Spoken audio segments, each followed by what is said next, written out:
Y desde el 23 de abril, cuando se inició este paro de docentes, unos 300.000 estudiantes se han visto impactados, en su gran mayoría de la educación media.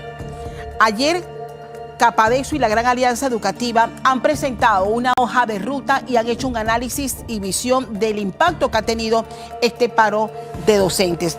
Vamos a analizar estas propuestas de la mano de Camila Bengochea, que viene en representación de Capadeso, precisamente para hablar del análisis que ustedes han hecho, del impacto que ha tenido esta paralización de más de 70 días y cuál es la hoja de ruta que ustedes están planteando una vez se retome las clases, cuando esperemos todo, pues se firme un acuerdo entre docentes y el gobierno.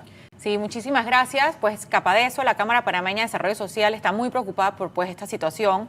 Nosotros no queremos que el retorno de los maestros a las clases sea el fin, digamos, de la crisis. Al contrario, es una oportunidad para hablar sobre los aprendizajes que se han perdido en estos últimos 5 años. Como dijiste, son casi 500 días de clases que se han perdido entre el 2020 y el 2025. Es muy difícil de cuantificar ese impacto y en este momento nos tenemos que imaginar que los salones de clases son como unos multigrados, ¿no? Hay niños en tercer grado que unos saben multiplicar unas tablas y otros saben hasta otros que no saben multiplicar del todo, para poner un ejemplo. Entonces, no podemos pensar que solamente porque el docente regresa al aula ya vamos a poder terminar el año escolar y seguir como si nada hubiera pasado. Nosotros como país y como sociedad tenemos que forzar a que haya una hoja de ruta para esa recuperación de esos aprendizajes. Y UNICEF, UNESCO y otros organismos han pues comprobado de que hay ciertas estrategias que se pueden utilizar, como por ejemplo, priorizar el currículum. No es necesario dar todas las clases que comprende un currículum como el de Panamá, que es bien extenso. No hay que dar todas las clases. ¿Qué hay que hacer? Hay que la parte para los chiquitos, hay que regresar a la socialización, a tener estructura. Para los que están en primaria, tú necesitas aprender a leer, aprender a entender lo que estás leyendo, aprender a razonar matemáticamente y necesitas como otra vez esa estructura. Y los más grandes ya necesitan más ese razonamiento. Entonces, no podemos como que pensar que a todo el mundo hay que darle lo mismo. Necesitamos otra cosa importante, saber qué está pasando con cada estudiante, a dónde está. Hay que evaluar y no para castigar, al contrario, para apoyar al estudiante. A los estudiantes hay que trabajarlos y apoyarlos de manera diferenciada. No todo el mundo lo puedes meter en el mismo pot.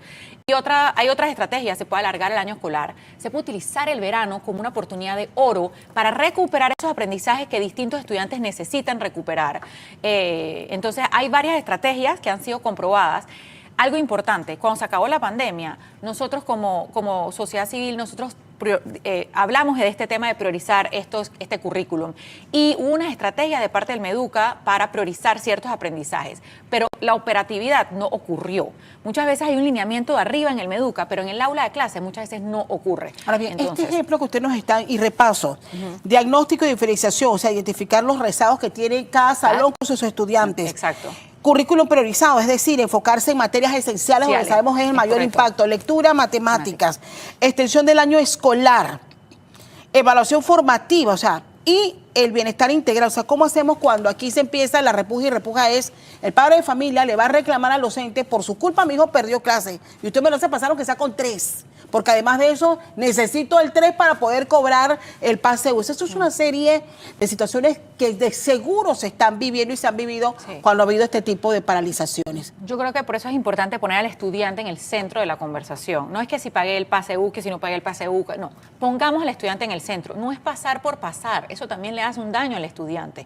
Solamente pasarlo de grado con 3 y 3 y 3 hace que al final el sistema excluya a ese estudiante. Él no deserta porque quiere. El sistema lo está excluyendo, no lo está acompañando. Entonces creo que es importante que los padres de familia también entiendan que estas mediciones deben ser una oportunidad de oro para saber a dónde está tu hijo hoy y dónde debería estar. ¿Y de qué va a depender que esto se aplique? Bueno, de la voluntad política. O sea, hay una voluntad y el Meduca tiene que poner firmeza en la estrategia. Tenemos todos que conocer cuál es la estrategia de recuperar el aprendizaje, no cuál es la estrategia de regresar a clases ahora. Hay que recuperar esos aprendizajes que, como digo, son desde el 2020, no nada más de este gobierno. Entonces, este año es casi que se ha perdido todo el año escolar, porque 2 semanas después de haber entrado a las clases prácticamente empezó el paro. Y nosotros todos sabemos que el verano aquí en Panamá, las vacaciones de verano son largas, entonces la gente empieza repasando. O sea que no ha habido aprendizaje nuevo prácticamente este año. Y otra cosa que es un problema, que nosotros no tenemos data real en realidad de cuántos estudiantes, esto es lo que se estima, 300.000 estudiantes se estaban afectando, pero ¿de qué manera? Algunos les mandaban tarea de WhatsApp, otros sus papás lo podían ayudar en la casa, pero ves, otra vez, no todo el mundo está en el mismo nivel, hay mucha desigualdad y eso lo que hace es agrandar las desigualdades que hay. Por eso es tan importante la medición de a dónde está este salón, a dónde están los distintos estudiantes para apoyarlos y recuperar los aprendizajes. Ese tiene que ser el enfoque ahora, recuperación de esos aprendizajes, no meternos todo el currículum en estos próximos meses y decir que ya todo el mundo pasó y seguimos adelante como si no hubiera ocurrido nada. Es la propuesta de esta gran alianza por la educación, capaz de eso, en una hoja de ruta que al final ha sido aplicada incluso también en otros países. En contextos de crisis esto ha ocurrido y se han aplicado en otros países, por eso esto no es un invento nuevo. Se pueden priorizar los currículums, se puede extender el año escolar, se puede hacer un verano interesantísimo, una oportunidad para aprender y ir mejorando esos desniveles que hay en los diferentes estudiantes. ¿Esto ustedes lo han presentado ya al Meduca? No lo hemos presentado al Meduca, pero es una conversación que, se ha tenido desde la pandemia, de que esto es una prioridad. Y como le digo, muchas veces el reto es operatizar esas estrategias que tiene el Meduca en las aulas. Por eso, en realidad, el rol del docente es clave, porque todos los salones son distintos, tienes estudiantes distintos, con diferentes niveles también. Entonces, el rol del docente es clave. Hoy día tenemos, y me encontré a un estudiante y le preguntaba, ¿cómo estás? Y me decía, señora Castalia, estoy dando matemáticas, pero no estoy dando física. Ajá.